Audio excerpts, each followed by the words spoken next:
রব্বুল আলামিন বলেন ওয়ালাকাদ আলিমতুমুল্লাযীনা আ'তাদাউ মিনকুম ফিস সাবতি ফাকুলনা লাহুম কুনু কিরাদাতান খাসিইন।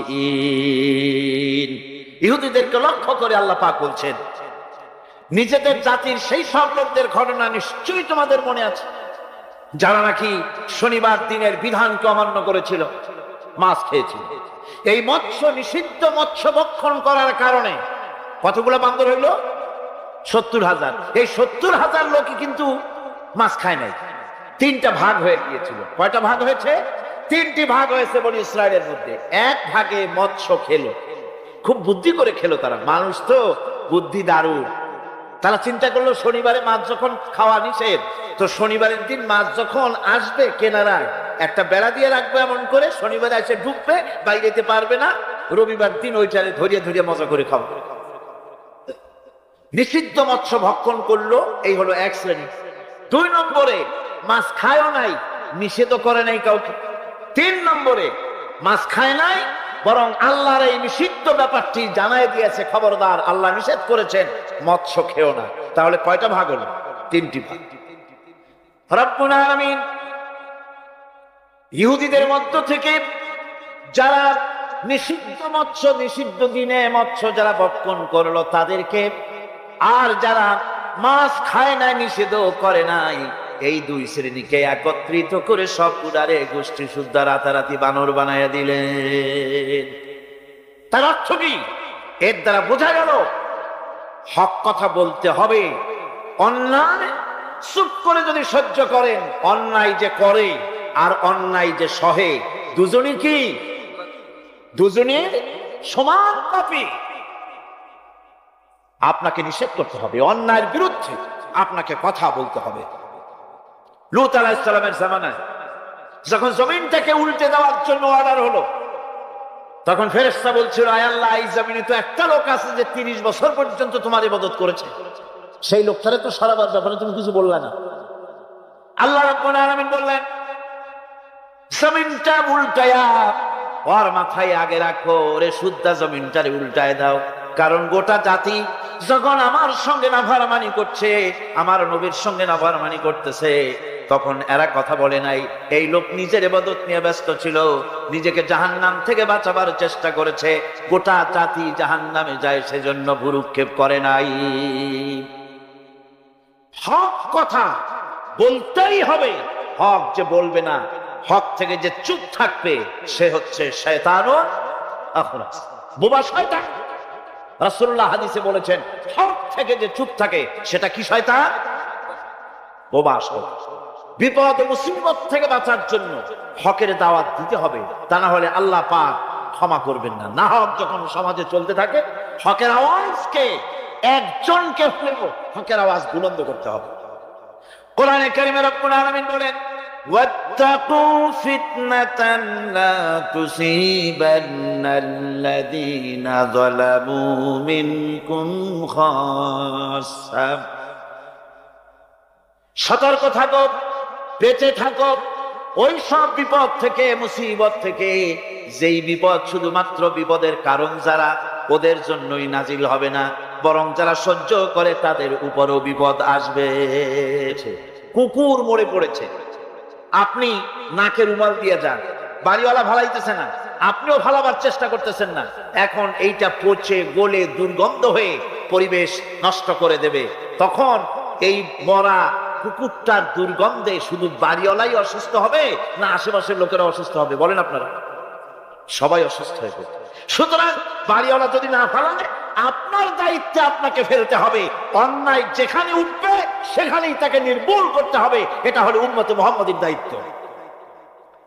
আল্লাহ পাক এর জন্য বলেছেন, ওয়ালতাকুম মিনকুম উম্মাতুন ইয়াদউনা ইলাল খায়র ওয়ায়ামুরুনা বিল মারুফি ওয়ায়ানহাউনা আনিল মুনকার ওয়া উলাইকা হুমুল মুফলিহুন। তোমাদের মধ্যে এমন কিছু লোক থাকা দরকার যারা মানুষকে কল্যাণের দিকে ডাকবে এবং অকল্যাণ থেকে মানুষকে ফিরাবে, কল্যাণের দিকে ডাকবে, হকের দিকে ডাকবে, নেক কাজের দিকে ডাকবে, মানুষকে ভালো কাজের দিকে ডাকবে। এরকম কিছু লোক তোমাদের মধ্যে হয়ে যাওয়া উচিত, তৈরি হওয়া উচিত, যারা হকের দাওয়াত নিয়ে তারা সমাজে বেরোবে। কারণ মুসলমানেরা হলো আমাদের সম্পর্কে আল্লাহ পাক বলেছেন, কুনতুম খায়রা উম্মাতিন উখরিজাত লিন-নাসি তা'মুরুনা বিল মা'রুফি ওয়া তানহাউনা আনিল মুনকার। তোমরা হচ্ছে শ্রেষ্ঠ জাতি। আমরা কি জাতি? আমরা যে শ্রেষ্ঠ জাতি সে কথা বলার মতো হিম্মত এখন আমাদের আর নাই, যার জন্য আপনারা আওয়াজ দিলেন যা শোনাই গেল। মুসলমানেরা কি জাতি? খায়রে উম্মাহ, ইমামে আকরাম। পৃথিবীর ভিতরে সমস্ত জাতি সমূহের ভেতরে শ্রেষ্ঠ জাতি কারা? আরো জোরে বলুন। একথা কে বলেছে? আল্লাহ পাক বলেছেন তোমরা শ্রেষ্ঠ জাতি। তোমাদের দায়িত্ব হচ্ছে তা'মুরুনা বিল মা'রুফ ওয়া তানহাউনা আনিল মুনকার। তোমাদের দায়িত্ব হচ্ছে ভালো কাজের আদেশ করবে, অন্যায় কাজ থেকে মানুষদেরকে ফিরাবে। এটা হচ্ছে তোমাদের দায়িত্ব। এই দায়িত্ব যদি আমরা পালন করতাম তাহলে আমাদের সমাজের ভেতরে এই অন্যায় অসত্য টিকে থাকতে পারতো না। আমরা মানুষকে ভালো কাজের আদেশ দেই না। ভালো কাজের আদেশ দিতে হলে ক্ষমতায় থাকতে হয়। আদেশ আর অনুরোধ এ দুটো কি এক জিনিস? আদেশ আর অনুরোধ দুটো কি এক জিনিস? আদেশ দিতে গেলে আদেশের জায়গায় পৌঁছাতে হয়। আদেশের জায়গায় না গিয়ে কাউকে হুকুম দেওয়া যায় না, অনুরোধ জানাতে হয়। গভর্নমেন্টের কাছে বিনীতভাবে অনুরোধ জানাই, সিনেমার অশ্লীলতার জ্বালায় টিকতে পারি না, রমজান মুবারক এসেছে, এই অশ্লীল সিনেমার ছবি নামায় ফেলা হোক, বিনীতভাবে অনুরোধ জানাই। এটা হলো অনুরোধ, এটা হচ্ছে অর্ডারের কাজ। তা'মুরুনা বিল মা'রুফ, আমর, হুকুম, অর্ডার। অনুরোধ করে হয় না, এটা আদেশ দেওয়ার মাকামে যেতে হয়। সেই আদেশের মাকামে আমরা কি যেতে পেরেছি? পারিনি।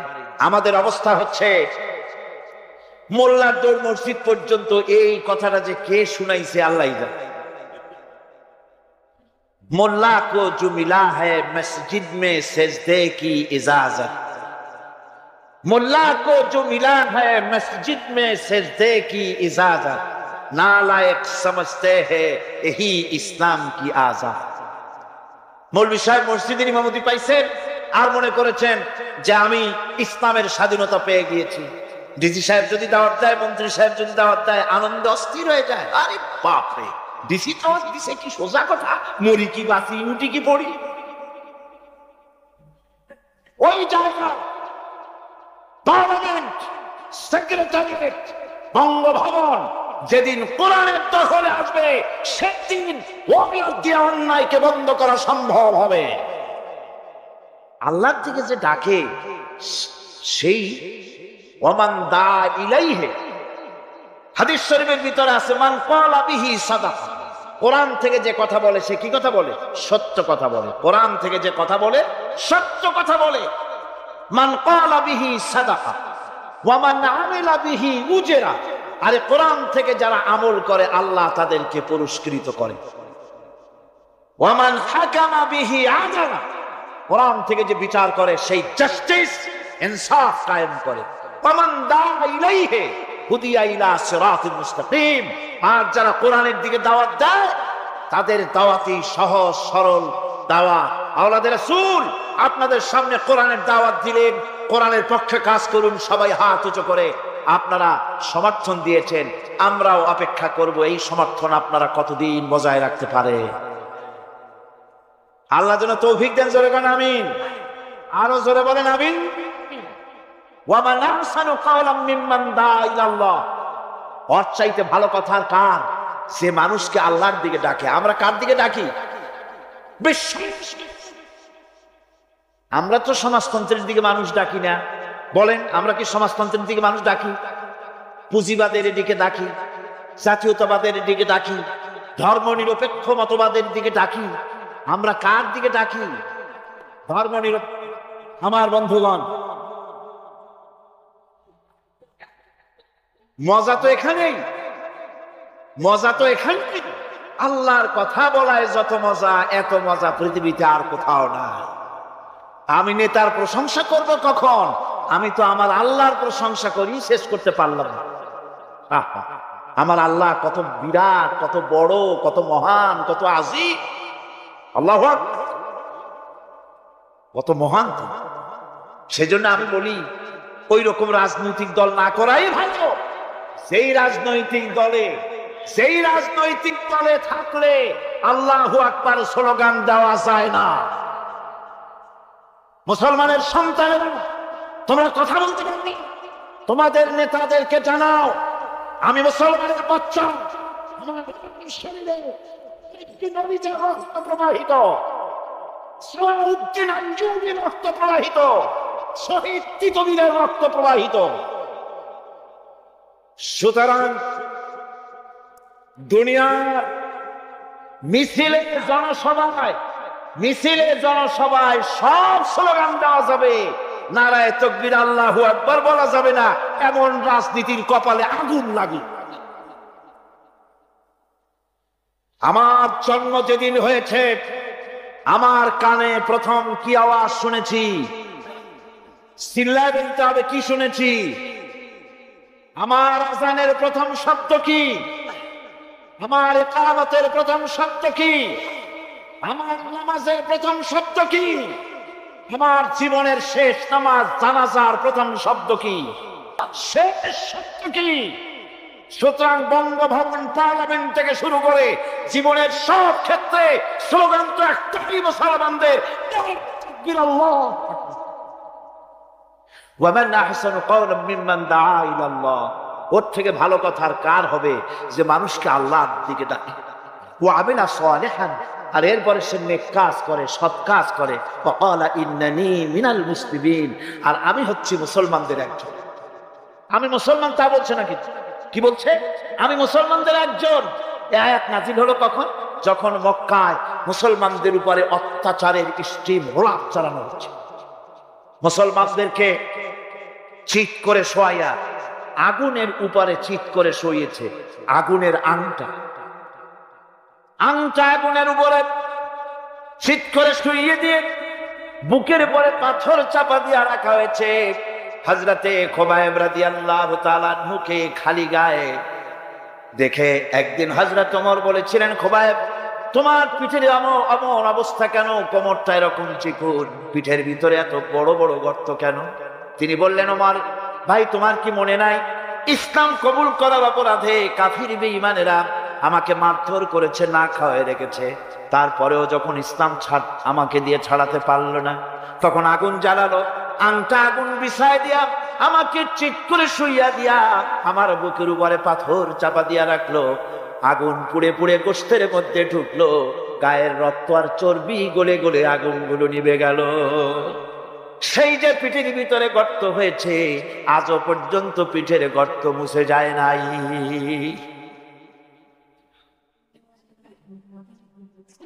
বলছেন ওয়াকালা ইন্নানী মিনাল মুসলিমিন।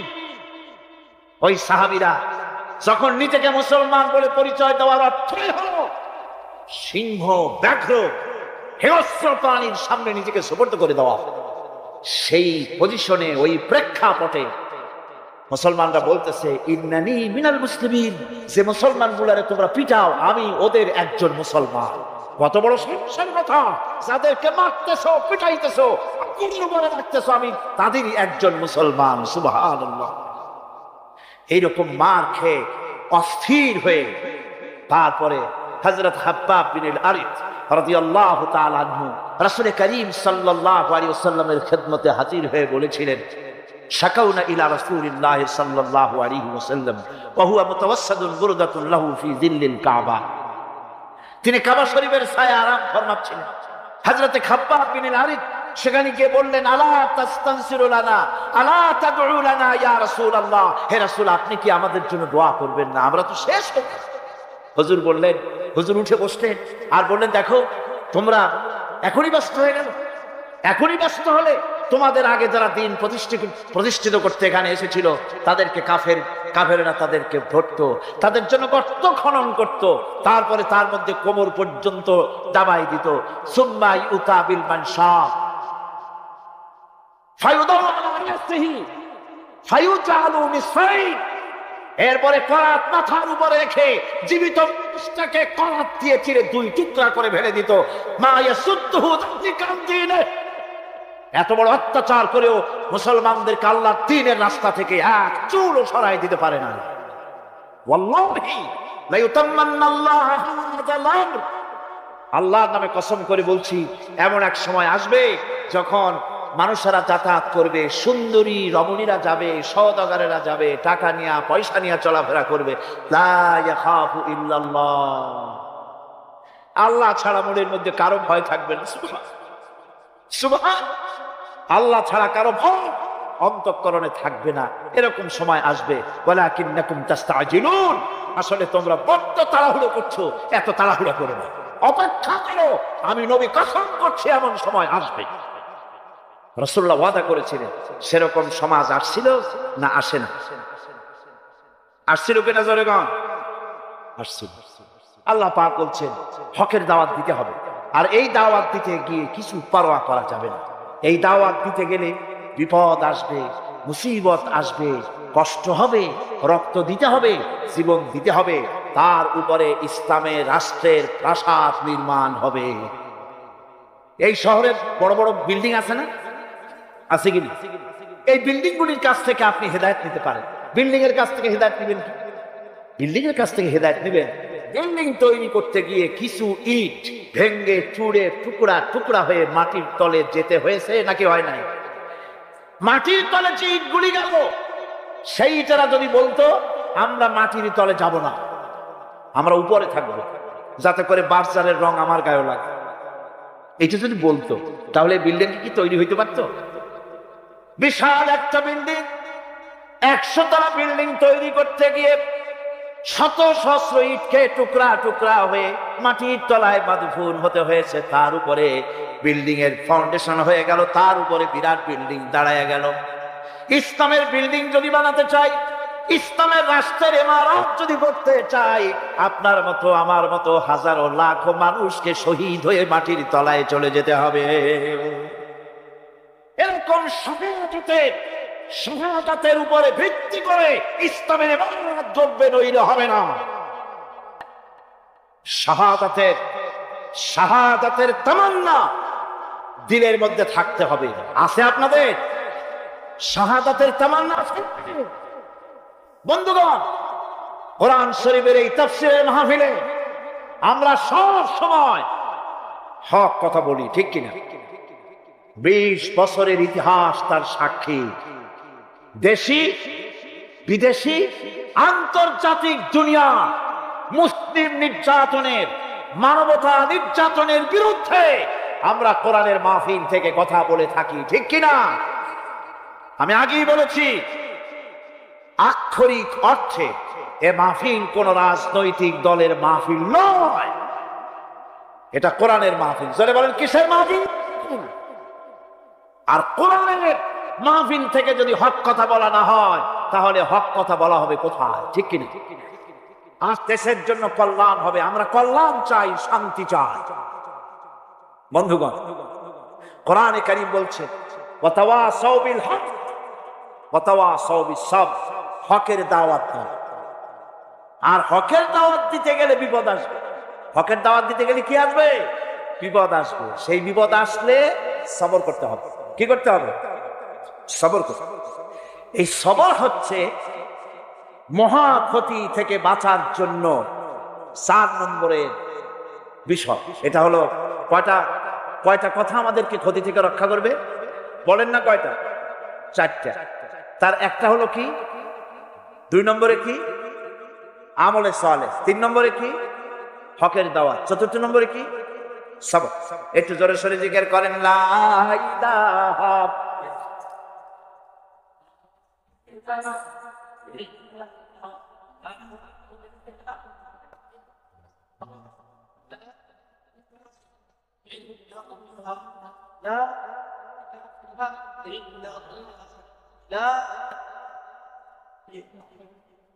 বন্ধুগণ, কোরআনে কারীম বলছে ওয়াতাওয়াসাউ বিল হক ওয়াতাওয়াসাউ বিস সাবর, হকের দাওয়াত দাও।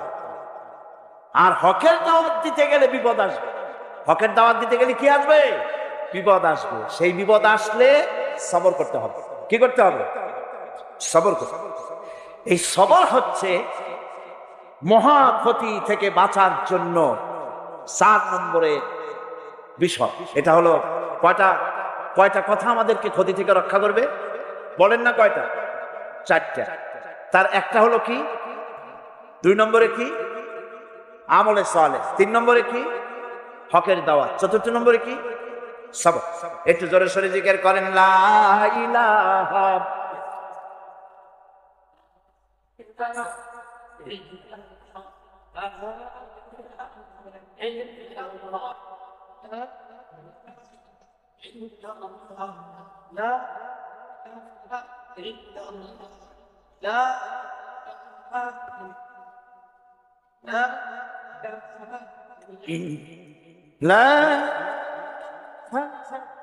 ইল্লাল্লাহু মুহাম্মাদুর রাসূলুল্লাহ। সবর কোরআনে কারীমের মধ্যে সর্বাধিক ব্যবহৃত একটি শব্দ সবর। আরবি ভাষায় বিভিন্ন অর্থে এই সবর শব্দ এসেছে। তবে সাধারণত সবর শব্দের অর্থ হচ্ছে অবিচলতা, দৃঢ়তা, সহিষ্ণুতা, মন মেজাজের সমতা, ধীরতা, কষ্ট সহিষ্ণুতা, বরদাস্ত, এগুলি হচ্ছে সবরের অর্থ।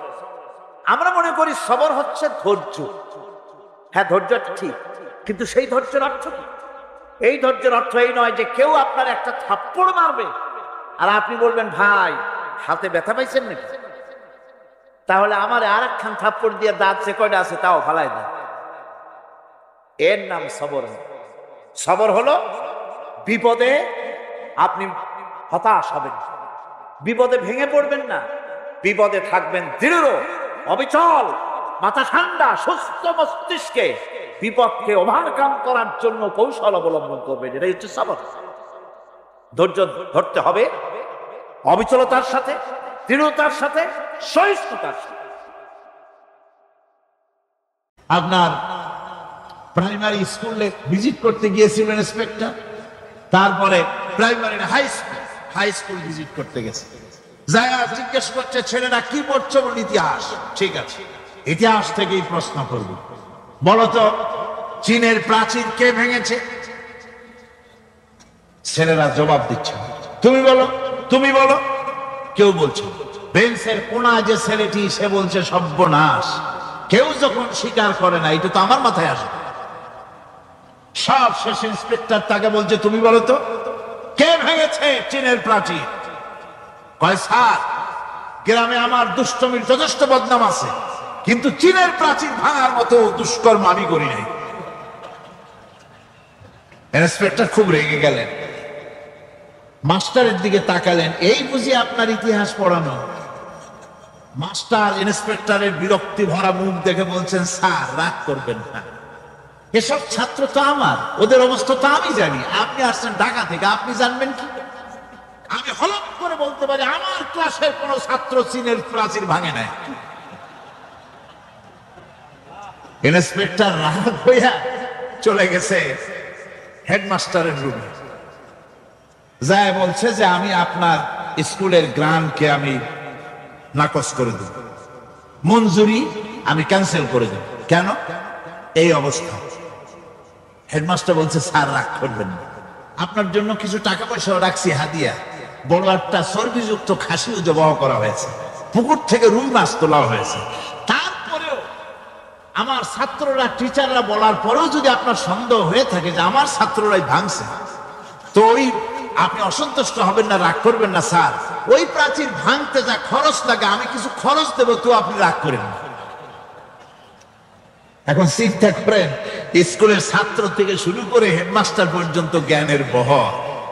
তো বলতেছিলাম আপনি আমি ওজন স্তরে ফাটল ধরিয়েছি, তার অর্থ এই নয় যে আপনারা গিয়ে ওখানে কুড়াল মারিয়ে ওনারে ভাঙছে। তাহলে ওটা কি হয়েছে?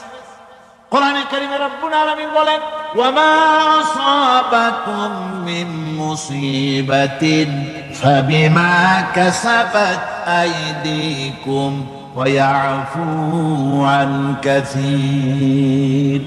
যত বিপদ তোমাদের উপর আরোপিত হয়, সমস্ত বিপদ তোমাদের দুই হাতের কামাই করা। কে বলছেন? আল্লাহ পাক। ওজোন স্তরে ফাটল ধরেছে, এটা বিপদ। বিশ্ব সমস্ত মানব সভ্যতা সৃষ্টি জগতের জন্য বিপদ। এই বিপদের জন্য দায়ী পৃথিবীর মানুষ। কিরকম? সেটা হচ্ছে গাড়ির পেছন থেকে যে কালো ধোঁয়া বের হয়, কল কারখানার চিমনি থেকে যে কালো ধোঁয়া বের হয়, এই কালো ধোঁয়াগুলি, তারপরে সমস্ত কেমিক্যাল উইপেন সেগুলি যে টেস্ট করা হয়, তার রিয়াকশন ইত্যাদি, এই কালো ধোঁয়া এবং সমস্ত মারণাস্ত্রগুলি এক্সপেরিমেন্ট করার সমস্ত এই রিয়াকশনগুলি সবগুলি গিয়ে ওই ওজোন স্তরে ফাটল ধরিয়ে দিয়েছে। আস্তে করে পাতলা হয়ে এটা ফেটে গিয়েছে, অতি বেগুনি রশ্মি আসা শুরু করেছে। এটাকে বন্ধ করার জন্য বিজ্ঞানীরা আজ মরিয়া হয়ে গিয়েছে। ইনশাআল্লাহ আল্লাহ পাক তার বিজ্ঞানীদের মানুষের মাথায় বুদ্ধি এনে দিবেন, রিপেয়ারও হয়ে যাবে ইনশাআল্লাহ। সবাই বলেন ইনশাআল্লাহ। তাহলে বললাম কেন এ কথাটা? এই জন্য বললাম যে কোরআনে কারীমের মধ্যে আল্লাহ রাব্বুল আলামিন সব কথা বলে দিয়েছেন, কোনো কথা বাদ রাখেন নাই। পাহাড়গুলি ভেঙে আমরা ক্ষতি করতেছি, গাছগুলি কেটে আমরা ক্ষতি করতেছি, প্রকৃতির ভারসাম্য নষ্ট করে দিচ্ছি, ফলে সমুদ্রের পানি স্ফীত হচ্ছে, ভূমিকম্প বাড়তেছে, ঘূর্ণিঝড় হচ্ছে, টর্নেডো হচ্ছে, পৃথিবী বিধ্বস্ত হয়ে যাচ্ছে, ক্লাইমেটের পরিবর্তন আসছে। আজকে পৌষ মাস, এটা কি মাস? কত তারিখ? দেখেন বাংলা ভাষাকে কত মহব্বত করি। যদি বলি আজকে ডিসেম্বরের কত তারিখ, গড় গড় করে মুখস্থ হয়ে যাবে। বাংলারে খুব ভালোবাসি, মাসটার তারিখ বলতে পারলাম না, দুঃখিত। এই হলো আমাদের ভালোবাসা। আজকে পৌষ মাসের অর্থেও শেষ হয়ে যাচ্ছে, অথচ মনে হচ্ছে শীত যেন তার শ্বশুর বাড়ি বেড়াতে গেছে। এই যে অবস্থা, এই অবস্থা শুধু বাংলাদেশে নয়, গোটা পৃথিবীতে ক্লাইমেটের একটা বিরাট পরিবর্তন আসতেছে, একটা বড় রকমের পরিবর্তন আসতেছে। কারণ হচ্ছে পৃথিবীর মানুষেরা নিজেরাই প্রকৃতির ভারসাম্যকে নষ্ট করে দিয়েছে। এই ভারসাম্য নষ্ট হওয়ার কারণে আবহাওয়ার পরিবর্তন হচ্ছে, সামুদ্রিক জলোচ্ছ্বাস বাড়তেছে, ভূমিকম্প, আগ্নেয়গিরি ইত্যাদি হচ্ছে এবং পৃথিবীর মানুষ বিধ্বস্ত হচ্ছে। এগুলো সব অজ্ঞাত ঘটনা। সমস্ত ঘটনাগুলি আল্লাহ পাক তার হাবিবকে শুনিয়ে বলে দিলেন, সব অজ্ঞাত ঘটনা, যা তুমি জানতে না, তোমার কোনো জানা ছিল না, আমি ওহীর মাধ্যমে তোমাকে সব জানাইছি। ইউসুফ আলাইহিস সালামকে যখন তার ভাইয়েরা কুয়ার মধ্যে ফেলে দিতেছিল, তখন তুমি উপস্থিত ছিলে না, এই ঘটনা ওহীর মাধ্যমে আমি জানালাম। মুসা আলাইহিস সালামকে যখন ফেরাউন দরিয়ার ভিতরে ফেলে দিল, সেই সময় তুমি সিনাই পর্বতের পাশে দাঁড়িয়ে সব দৃশ্য লক্ষ্য করনি, অথচ আমি ওহীর মাধ্যমে সব তোমাকে খুলে খুলে বলে দিয়েছি। আল্লাহ পাক সমস্ত ঘটনাগুলিকে বলে বলে কোরআন শরীফের মধ্যে সব সাজিয়ে দিলেন, বলে দিলেন। তিনি বললেন, ওয়ামা কুনতা বিজানিবিল গারবি ইয কাযাইনা ইলা মুসাল আমরা ওয়ামা কুনতা মিনাশ শাহিদিন। ফিরআউন যে মুসার সঙ্গে যে ব্যবহারটা করলো, এ সময় সেখানে তুমি উপস্থিত ছিলে না, আমি ওহীর মাধ্যমে তোমাকে তা জানিয়েছি। كذلك نقص عليك من أنباء ما قد سبق وقد آتيناك من لدنا ذكرا। আল্লাহ পাক বলেন, এভাবে আমি আপনার কাছে অতীত ঘটনাগুলি ওহীর মাধ্যমে নিখুঁতভাবে আপনার সামনে সব বলে দিয়েছি। আমার ভাইয়েরা, এই বিশ্বলোকে ঊর্ধ্ব লোক সম্পর্কে নির্ভুল তথ্য বর্ণনা আল্লাহ পাক করে দিয়েছেন কোরআনের মাধ্যমে। 1665 খ্রিস্টাব্দে স্যার আইজাক নিউটন তিনি আবিষ্কার করলেন মাধ্যাকর্ষণ শক্তিকে। এই মাধ্যাকর্ষণ শক্তি, ল অফ গ্রাভিটেশন, এ সম্পর্কে মানুষের এই থেকে কিছু জানলো, কিন্তু আজ থেকে 1400 বছর আগে আল্লাহ রাব্বুল আলামিন তার উম্মি নবী, যিনি কোনো বিজ্ঞানাগারে লেখাপড়া করেন নাই, কোনো সায়েন্স রিসার্চ করেননি, যিনি কোনো কলেজ ইউনিভার্সিটিতে পড়াশোনা করেননি, তার মাধ্যমে জানিয়েছেন মাধ্যাকর্ষণ শক্তির কথা। কোরআন বলছে ইন্নাল্লাহা ইউমসিকুস সামাওয়াতি ওয়াল আরদা আন তাজুলা। এই পৃথিবী এবং সমস্ত গ্রহ উপগ্রহকে আল্লাহ পাক বলছেন আমি এমন এক শক্তি দিয়েছি যে শক্তির মাধ্যমে একটা আরেকটাকে আকর্ষণ করে রাখছে। এই পৃথিবীতে মাধ্যাকর্ষণ শক্তি শুধু পৃথিবীর নাই, সূর্যের আছে, মঙ্গলের আছে, নেপচুনের আছে, ইউরেনাসের আছে, বৃহস্পতির আছে। প্রত্যেকটি গ্রহের আলাদা আলাদা মাধ্যাকর্ষণ শক্তি আছে। আর এই শক্তির বলে একটা আরেকটাকে টেনে ধরছে যাতে করে বিচ্ছিন্ন হয়ে না যায়, যাতে করে ধ্বংসপ্রাপ্ত না হয়। এগুলি আল্লাহ পাক এই তথ্যগুলি কোরআনে কারীমের মধ্যে বলেছেন।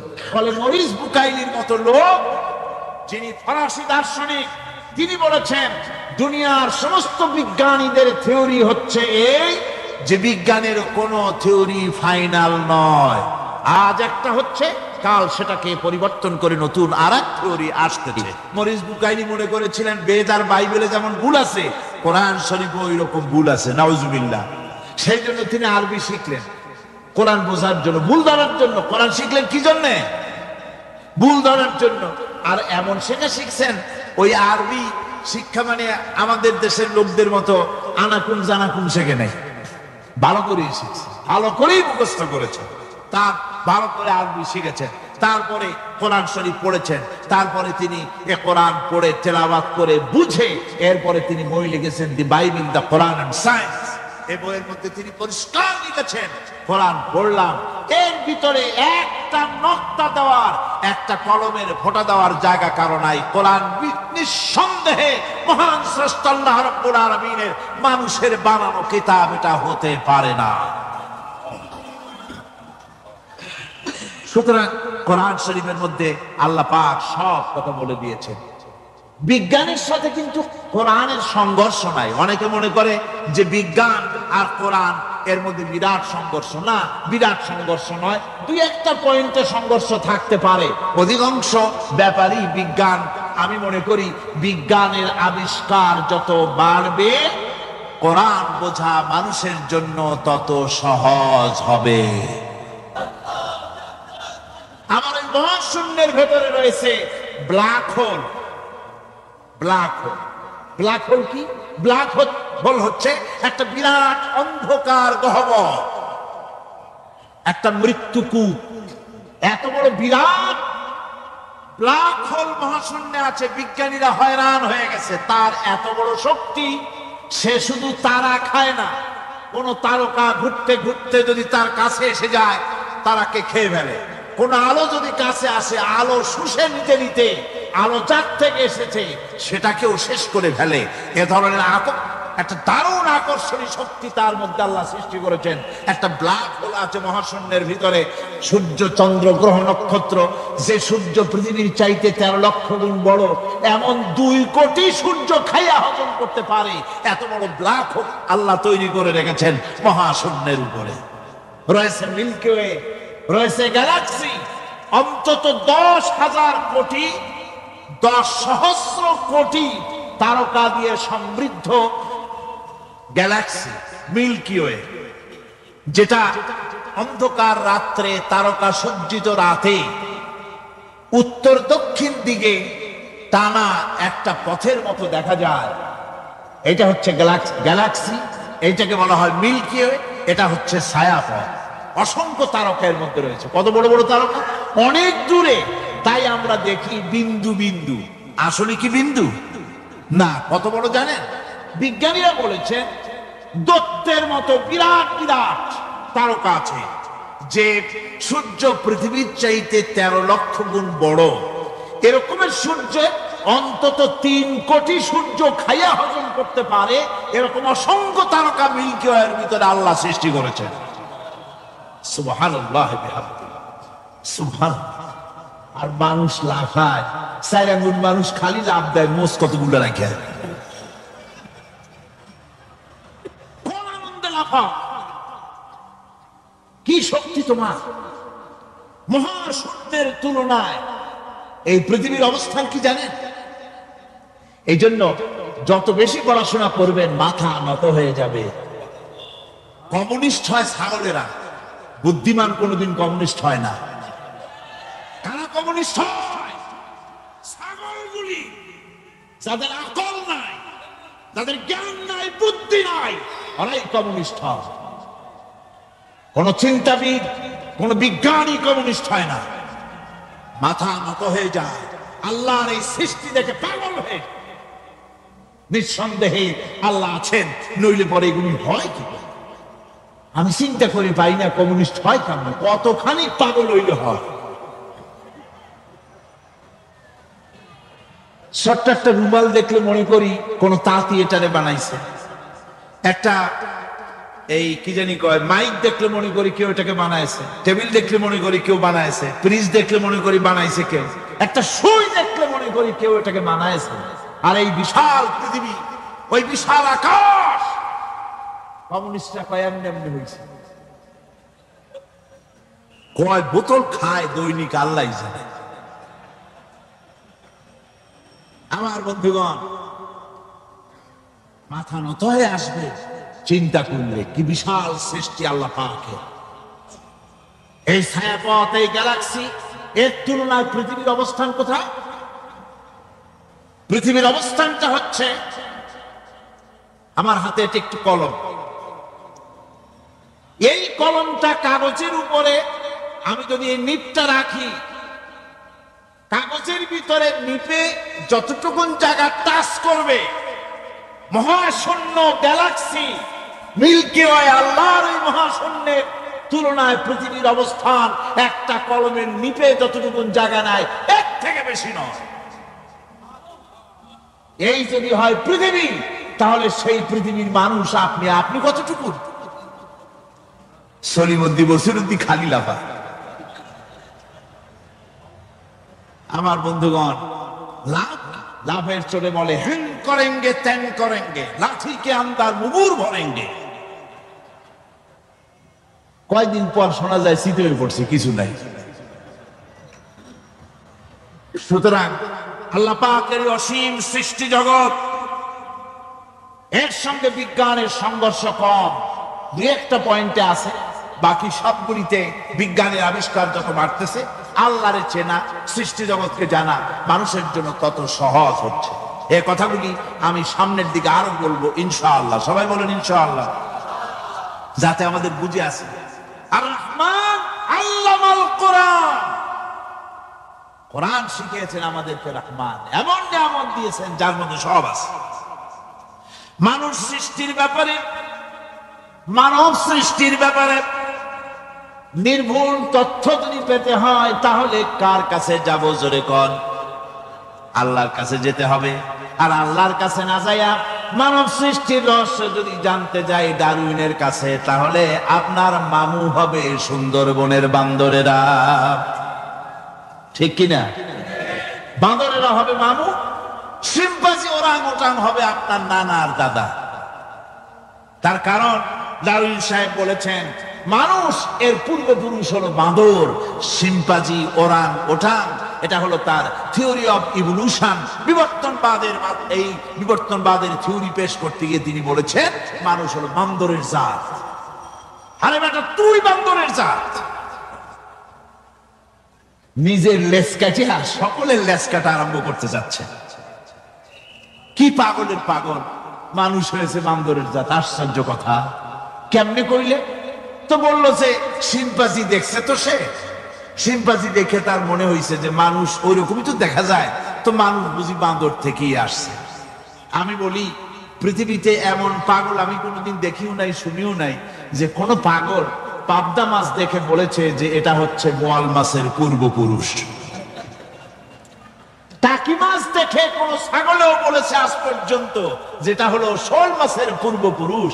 পুঁটি খাইতে খাইতে আস্তে আস্তে বিরাট শোলে পরিণত হয়ে গেছে, কোন পাগলেও বলেনি।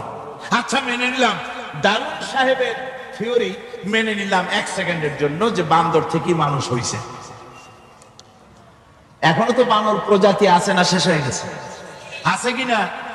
তাহলে সুন্দরবনে যান, যে দেখুন কোন বাঁদর কি এ পর্যন্ত দেখা গেছে যে কোমর পর্যন্ত মাংসের মতো হয়ে গেছে, আর একটু দুধ আর পনির আর একটু এই শুটকি মাছ লোটটা ফিস খাওয়াইলে আর কদিনের মধ্যে এই বান্দরটা মানুষ হয়ে যাবে?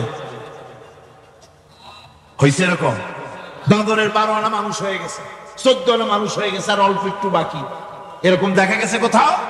দেখা যায়। এগুলি পাগলামি কথা, পাগলামি। মানুষ বানর থেকে আসেনি, মানুষ ওরাং থেকে আসেনি, মানুষ শিম্পাঞ্জি থেকে আসেনি।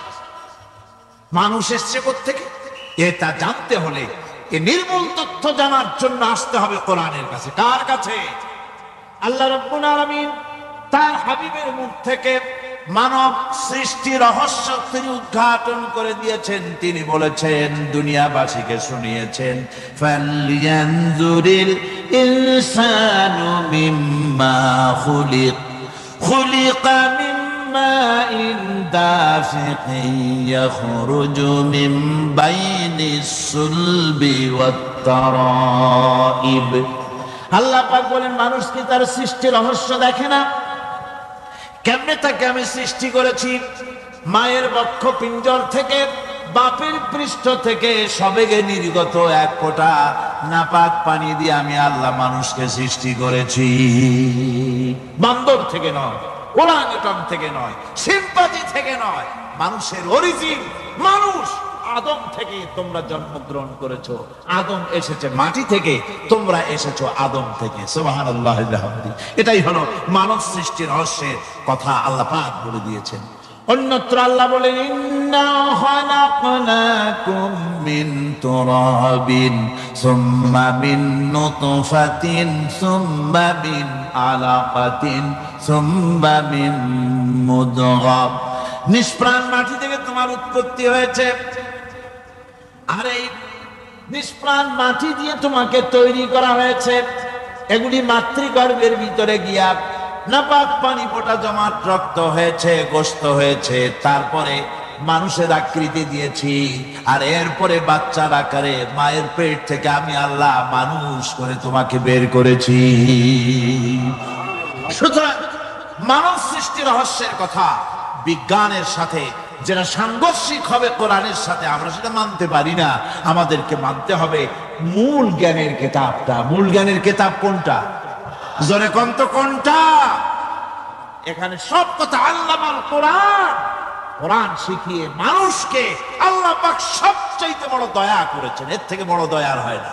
কোরআন শিখিয়েছেন আমাদের, যার মধ্যে সমস্ত তথ্যের কথা আল্লাহ পাক বলে দিয়েছেন। তাহলে ইউনিভার্সাল আসল কিতাব কোনটা? জোরে বলেন কোনটা? আল্লাহ পাক আরো বলেন, ইযাশ শামসু কুবিরাত ওয়া ইযান নুজুমুন কাদারাত ওয়া ইযাল জিবালু সুয়্যিরাত।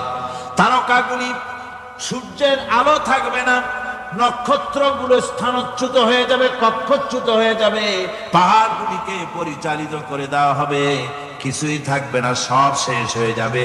বিজ্ঞানীরা আজ বলতেছে যে সব শেষ হয়ে যাবে, কিছুই থাকবে না, সব শেষ হবে। বিজ্ঞানীরা বলতেছেন, কোরআন অনেক আগে বলেছে, কুল্লু মান আলাইহা ফান ওয়া ইয়াবকা ওয়াজহু রাব্বিকা যুল জালালি ওয়াল ইকরাম।